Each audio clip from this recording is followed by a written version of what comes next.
Assalamualaikum warahmatullahi.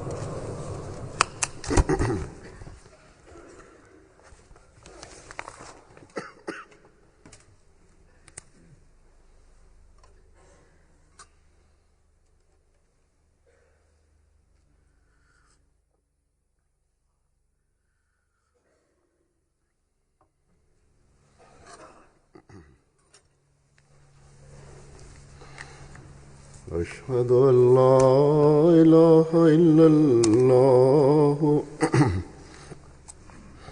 وحده لا شريك له وأشهد أن محمدا عبده ورسوله أما بعد فأعوذ بالله من الشيطان الرجيم بسم الله الرحمن الرحيم الحمد لله رب العالمين الرحمن الرحيم مالك يوم الدين إياك نعبد وإياك نستعين اهدنا الصراط المستقيم صراط الذين أنعمت عليهم غير المغضوب عليهم ولا الضالين.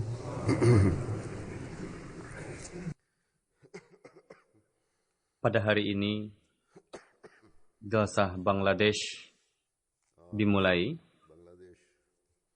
Untuk kali ini, karena saya tidak akan menyampaikan pidato pada sesi terakhir Jalsah Bangladesh ini, untuk itu mereka menyampaikan permohonannya supaya saya menyampaikan berkenaan dengan Jalsah pada kesempatan khutbah kali ini.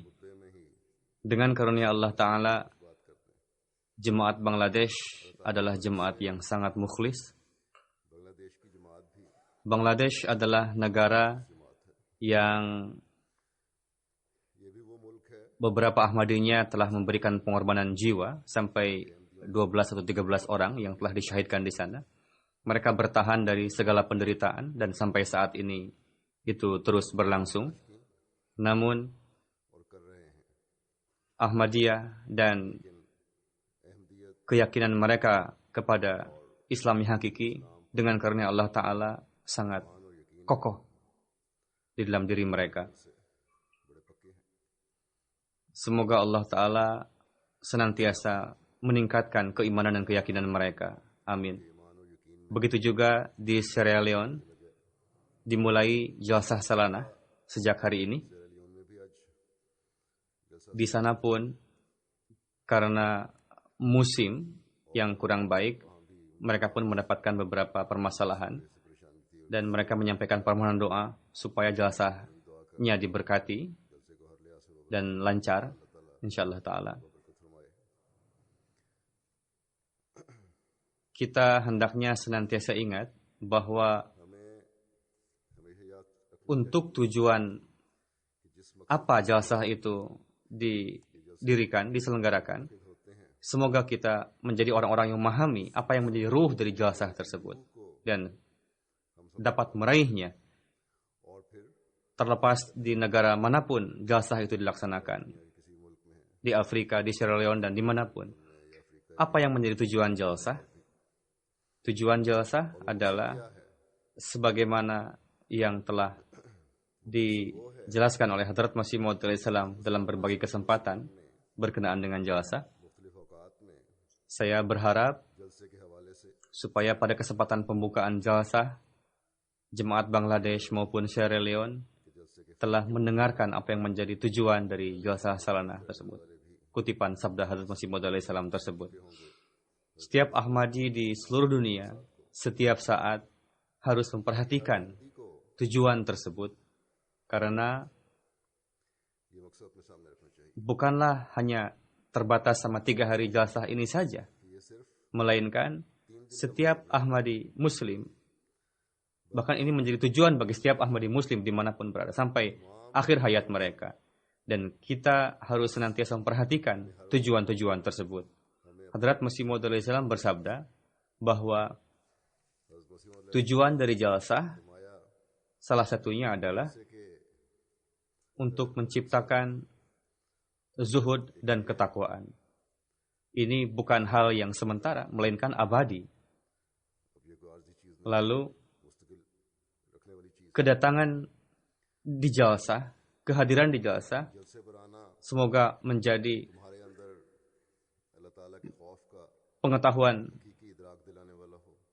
yakni supaya menjadi rasa takut kepada Allah Ta'ala, menimbulkan rasa takut kepada Allah Ta'ala. Bukanlah ketakutan yang hanya menakut-nakuti saja, melainkan rasa takut akan murka kekasih kita, yakni Allah Ta'ala. Lalu kedatangan di jalsah, suasana rohani bagi satu sama lain pesertanya, semoga ini menjadi penyejuk dan pelembut hati kita. Dan untuk meraih kecintaan Allah Ta'ala, semoga ini menjadi peningkat kecintaan satu sama lain. Semoga timbul persaudaraan di dalam diri kita, sehingga dunia akan iri melihatnya. Dan mereka akan mengatakan bahwa beginilah suri toladan ajaran Islam yang hakiki. Beliau alaihissalam menekankan akan pentingnya hal ini, bahwa pengikut beliau menjadi orang-orang yang rendah hati dan betul-betul mengeluarkan ketakaburan dan kesombongan dari dalam diri. Dan setelah meraih standar kerohanian yang tinggi, ajaran Islam yang indah, yang hakiki, semoga itu bisa disebarkan kepada saudara-saudara senegeri kita. Jika memang ada penentangan, maka penentangan ini tidak bisa menghentikan pekerjaan kita. Lanjutkanlah terus tabligh ini dengan penuh hikmat. Dan ini yang menjadi tujuan kita. Pada hari ini, di mana Islam di berbagai tempat dicoreng nama baiknya, dan di negeri-negeri Islam sendiri, mereka saling membunuh satu sama lain. Dan amalan orang-orang Muslim pada saat ini sedemikian rupa jauh dari ajaran Islam yang sebenarnya. Dalam kondisi seperti ini, para Ahmadilah, kitalah yang harus menyampaikan ajaran Islam yang hakiki kepada dunia, yang mana untuk itu yang terpenting adalah menjalin ikatan yang kuat dengan Allah Ta'ala, tunduk dan berdoa di hadapan Allah Ta'ala untuk meminta keberkatan di dalam pekerjaan kita. Mintalah kepada Allah Ta'ala. Lalu contoh amalan kita, tegakkanlah contoh amalan dan akhlak yang mulia supaya nampak kepada dunia, dan dunia mengatakan bahwa jika sesuai dengan ajaran Islam ingin melihat standar ibadah yang tinggi, maka lihatlah para Ahmadi. Jika sesuai dengan ajaran Islam yang hakiki, kalian ingin melihat hukukul ibad dan akhlak yang mulia, standar yang tinggi dalam hal ini, maka lihatlah orang-orang Ahmadi. Walhasil, jalsah yang berlangsung 3 hari ini bukanlah hanya untuk menyampaikan perkara-perkara agama saja. Bukan untuk itu diadakan 3 hari ini, melainkan jalsah yang diselenggarakan supaya setelah kita berada dalam suasana jalsah ini selama 3 hari, supaya kita bisa menghilangkan karat-karat di dalam diri kita. Secara itikad memang sangat kuat. Orang-orang Ahmadi di sana pun, insya Allah, seperti yang saya sampaikan, untuk itu para Ahmadi Bangladesh, mereka mengorbankan jiwa mereka, harta, nyawa mereka. Namun, di antara kita, Allah Ta'ala menghendaki dari antara kita, setiap kita, supaya pada zaman kebangkitan Islam yang kedua kali ini, kondisi amalan kita pun bisa dibawa kepada standar yang luhur. Dawam dalam salat, disiplin, sesuai dengan cara-cara yang disabdakan oleh Allah Ta'ala dan Rasulnya. Berupaya untuk menciptakan ruh dari salat itu tersebut di dalam salat-salat kita. Berkenaan dengan hal ini, saya telah menyampaikan dengan jelas dalam 2 khutbah saya yang lalu. Pelaksanaan hukukul ibad, melaksanakan kewajiban kepada sesama manusia dengan segenap kapasitas, dengan segenap kemampuan. Laksanakanlah itu. Sebagaimana yang telah dijelaskan, di antara tujuan-tujuan jalsah, salah satunya adalah supaya timbul sifat zuhud dan takwa dalam diri kita. Berkenaan dengan ketakwaan, Hadrat Masih Maud salam menjelaskan dalam satu kesempatan, makna dari takwa adalah menjauhi keburukan sampai yang sekecil-kecilnya. Namun ingatlah, kebaikan bukan hanya itu, yakni dengan hanya mengatakan bahwa saya baik karena saya tidak mengambil harta orang lain, saya tidak merampas harta orang lain, saya tidak merampas hak orang lain, saya tidak mencuri, saya tidak merampok,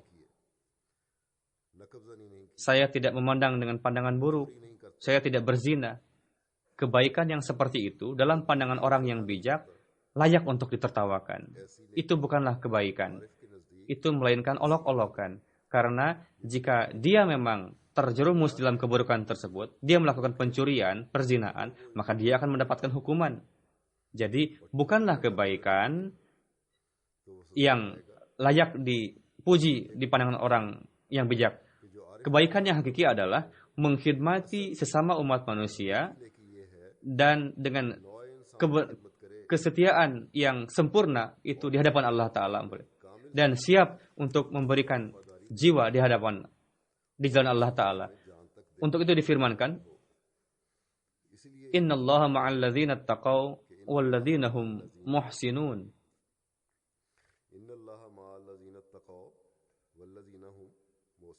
yakni Allah Ta'ala menyertai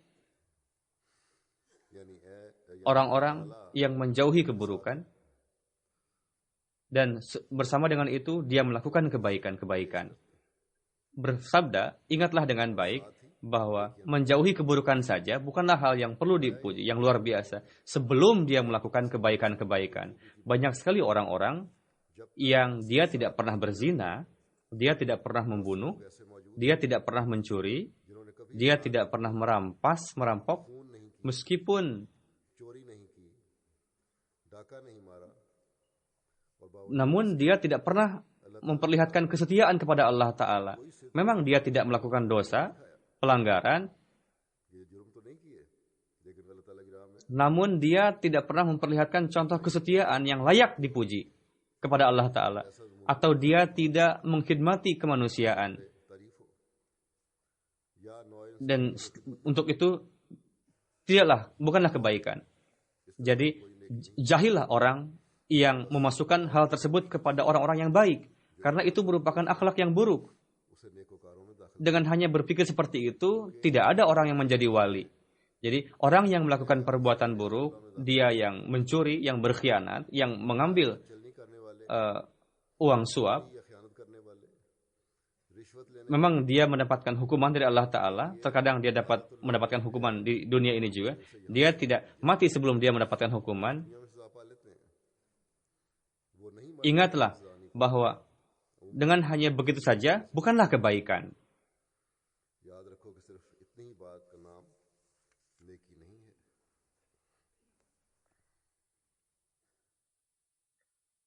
Bersabda, takwa adalah tingkatan yang rendah. Misalnya seperti halnya sebuah wadah yang dibersihkan dengan baik supaya bisa dimasukkan makanan yang baik. Sekarang jika sebuah wadah dibersihkan lalu disimpan, tidak dimasukkan makanan, Apakah dengan itu perut bisa kenyang? Tidak. Apakah wadah yang kosong tadi bisa mengenyangkan perut kita dengan hanya disimpan di depan kita saja? Maka apakah perut kita akan kenyang tanpa makan? Tidak. Begitu juga ketakwaan. Apa itu takwa? Beliau bersabda, takwa hanya membersihkan wadah dari nafsu amarah saja. Nafsu amarah adalah yang setiap saat membawa kita kepada keburukan. Tidak ada rasa malu, tidak ada penyesalan nafsu amarah ini. Untuk itu ketakwaan adalah layaknya wadah yang dibersihkan dari nafsu amarah. Kebaikan itu adalah makanan. Makanan adalah makanan. Jika dia terhindar dari keburukan, itu baru sampai batas ketakwaan saja. Lalu setelah itu dimasukkan makanan di dalam wadah tadi. Yang menjadi makanan itu adalah kebaikan. Seperti yang Allah Ta'ala jelaskan. Ada hak Allah Ta'ala dan ada hak hamba Allah Ta'ala di sana. Sesama umat manusia.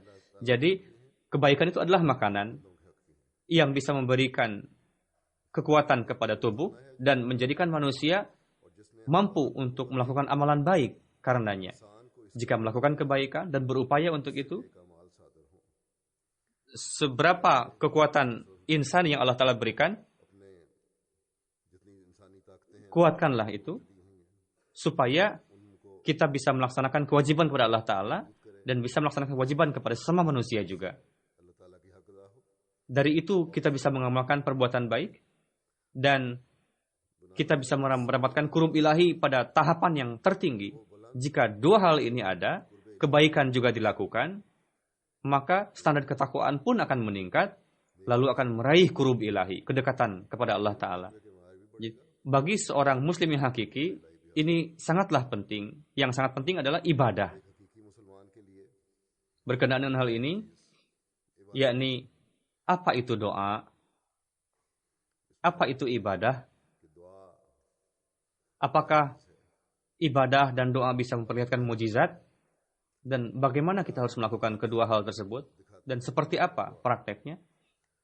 Dan untuk mengetahui hakikat dari doa, cara-cara apa yang harus kita lakukan? Lalu dengan perantaraan itu, kedekatan kepada Allah Ta'ala bagaimana dapat diraih?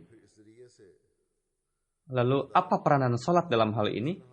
Berkenaan dengan hal ini, dalam satu kesempatan, Hadrat Masih Maud alaihissalam bersabda, doa adalah seperti eliksir yang bisa membentuk menjadi emas. Gumpalan tadi bisa menjadi emas karenanya. Lalu dia layaknya air yang bisa mencuci, membersihkan kekotoran di dalam. Tapi doa yang seperti apa? Beliau bersabda, yang seiring dengan doa itu, ruh juga meleleh. Doa yang keluar dari diri, dari hati, dan ruh pun meleleh karenanya. Yang mengalir seperti layaknya air, lalu jatuh pada singgasana Allah Ta'ala. Dipersembahkan di hadapan Allah Ta'ala. Dia berdiri juga di hadapan Allah Ta'ala, dia pun ruku di hadapan Allah Ta'ala, dan sujud juga. Sebagai bayangan dari itu adalah salat yang diajarkan di dalam Islam, yakni doa ketika keluar dari dalam hati, kadang dalam kondisi kadang dia ruku, kadang sujud, berbagai keadaan ruh dan secara zahirnya adalah di dalam salat itu dizahirkan yang telah diajarkan oleh Islam. Dan berdirinya ruh adalah dia bertahan dari segala musibah, kedahsyatan, dan dia menyatakan siap pada perintah Allah Ta'ala. Dan tunduknya ruh itu adalah rukunya ruh itu adalah meninggalkan segala kecintaan dan jalinan selain Allah Ta'ala, dan dia tunduk murni hanya kepada Allah Ta'ala. Tidak ada kecintaan jalinan yang lebih kepada Allah Ta'ala, dan dia menjadi milik Allah Ta'ala.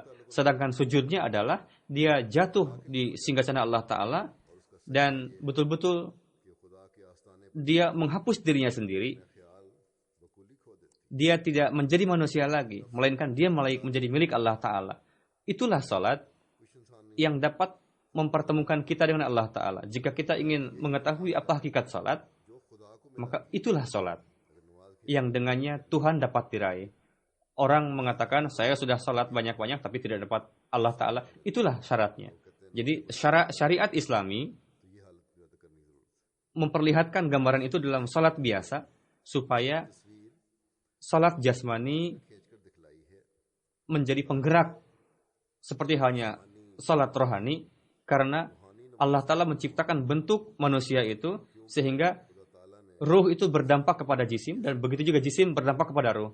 Jika ruh kalian bersedih, maka akan timbul air mata dari mata. Ketika ruh bahagia, maka akan timbul keceriaan di dalam wajah juga. Sampai-sampai terkadang manusia mulai tertawa. Begitu juga ketika dalam tubuh kita timbul penderitaan, kesakitan, maka ruh pun sama. Ketika udara dingin membuat tubuh kita bahagia, maka ruh pun mengambil bagian dari kebahagiaan itu. Jadi ibadah-ibadah jasmani tujuannya supaya karena jalinan ruh dan jisim tadi, ruh di dalam ruh timbul gerakan menuju kepada Allah Ta'ala. Melangkahlah ke arah itu. Dan sibuk dalam berdiri ruku dan sujudnya secara rohani. Karena insan, ruku yang zahir, ruku, sujud, sehingga mendapatkan makom rohani dari itu. Dia ruku, dia sujud secara ruhnya. Ruhnya pun ikut ruku dan sujud. Dan timbul keadaan, secara zahir pun, dia timbul kebahagiaan maupun kesedihan. Dia tertawa, dia menangis juga. Begitu juga, jalinan dengan Allah Ta'ala pun dizahirkan. Berdirinya dan sujudnya secara rohani, kita disibukkan untuk itu karena diperlukan mujahadah untuk itu, kerja keras. Terpaksa kita untuk berupaya keras untuk itu. Dan ini adalah sejenis mujahadah. Memang jelas, ketika dua hal menyatu, jika kita mengangkat salah satunya, maka dengan mengangkatnya itu, benda yang kedua pun akan timbul, akan bergerak mengikutinya. Namun, di dalam sujud ruhani, hanya secara jasmani saja, ruku, sujud, itu tidak ada faedahnya. Sebelum ada upaya yang menyertainya, supaya ruh pun mengambil bagian dari ruku dan sujud tadi. Dan mengambil bagian itu tergantung kepada ma'rifat, dan ma'rifat bergantung kepada karunia. Jadi beliau bersabda bahwa karunia memang didapatkan karena Allah Ta'ala. Itu didapatkan karena Allah Ta'ala. Karena itu untuk meraih karunia tadi, tunduklah di hadapan Allah Ta'ala, mintalah kepadanya. Jika dengan karunia Allah Ta'ala ma'rifat tadi diraih, maka salat yang hakiki pun akan dapat diraih. Dan untuk itu, mujahadah dan kerja keras sangat diperlukan. Upaya yang terus-menerus. Jika ada mujahadah, maka tujuan dari hidup pun akan dapat diraih.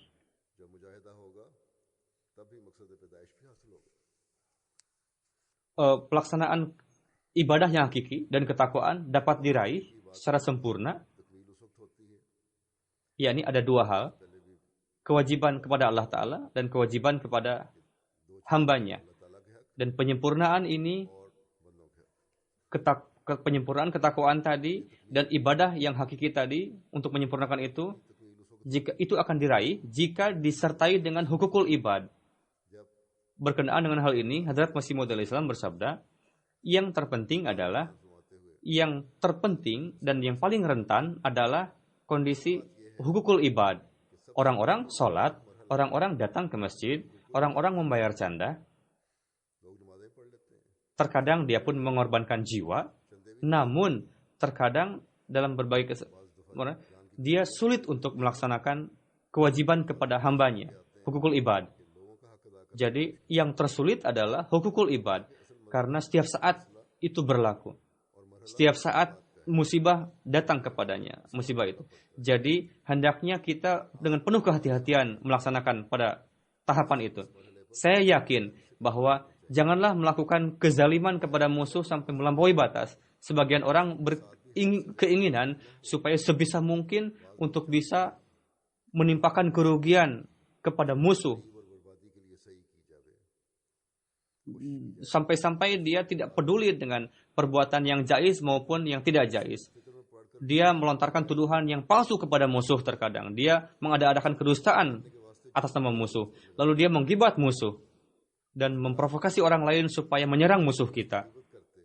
Jadi dengan permusuhan yang biasa seperti ini, yang sepele seperti ini, bagaimana bisa menimbulkan keburukan-keburukan yang banyak lagi? Jika keburukan tadi melahirkan keburukan-keburukan lagi,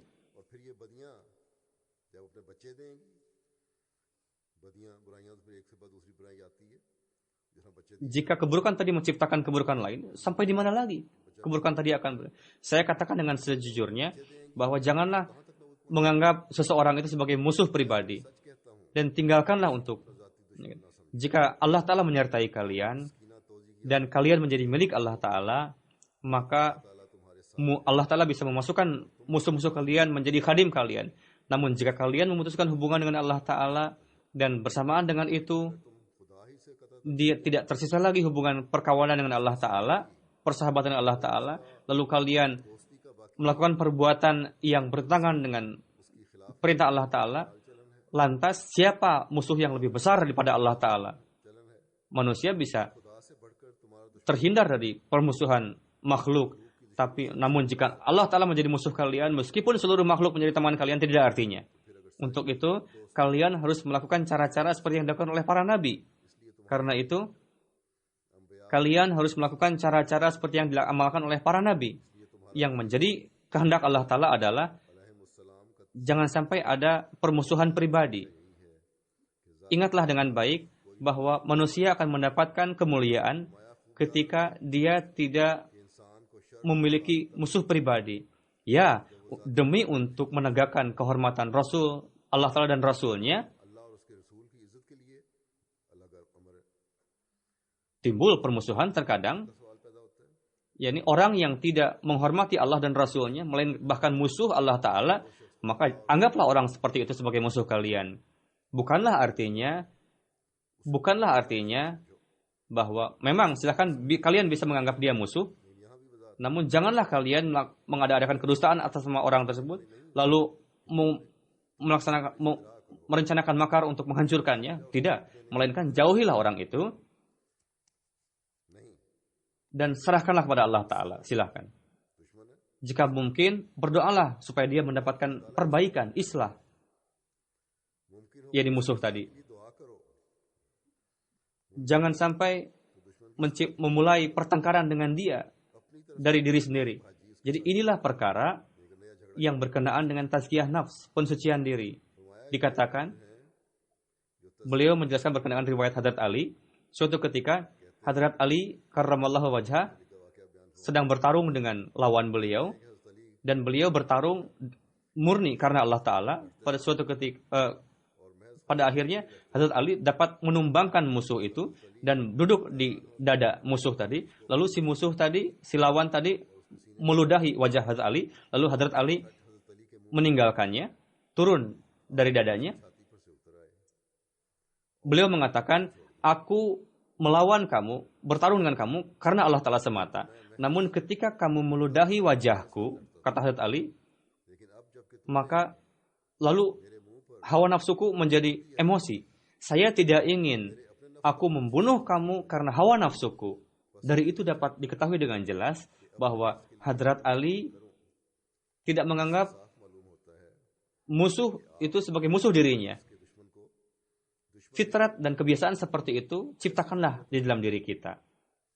Beliau bersabda kepada para pengikutnya, jika itu dilakukan untuk keserakahan pribadi, kita memberikan penderitaan pada orang lain, merugikan orang lain, maka tidak ada yang lebih besar dari itu yang dapat membuat Allah Ta'ala murka kepada kita.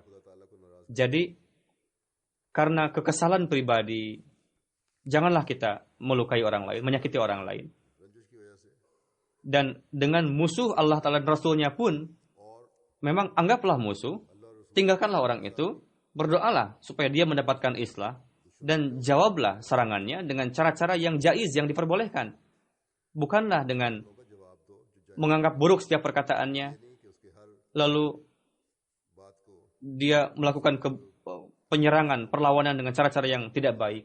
Semoga Allah Ta'ala memberikan pengetahuan berkenaan ketakwaan secara hakiki kepada kita. Semoga Allah Ta'ala mengaruniai kita, dan semoga ibadah-ibadah dan salat-salat kita menjadi yang berarti kepada Allah Ta'ala, dan semoga kita menjadi orang-orang yang memahami hukukullah dan hukukul ibad sampai kepada yang sekecil-kecilnya. Semoga setiap perbuatan kita, apakah itu duniawi, semoga itu dilakukan dengan niat untuk meraih keridhaan Allah Ta'ala di dalam berbagai kondisi. Dan itu semoga diutamakan.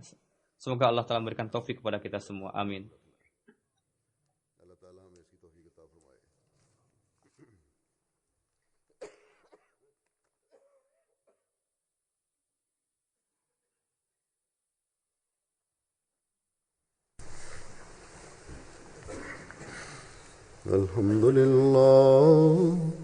Alhamdulillah nahmaduhu wa nasta'inuhu wa nastaghfiruhu wa nu'minu bihi wa natawakkalu alayhi wa na'udzu billahi min shururi anfusina wa min sayyiati a'malina. من يهده الله فلا مضل له ومن يضلله فلا هادي له ونشهد أن لا إله إلا الله ونشهد أن محمدا عبده ورسوله. عباد الله رحمكم الله، إن الله يأمر بالعدل والإحسان وإيتاء ذي القربى وينهى عن الفحشاء والمنكر والبغي يعظكم لعلكم تذكرون. اذكروا الله يذكركم وادعوه يستجب لكم ولذكر الله أكبر.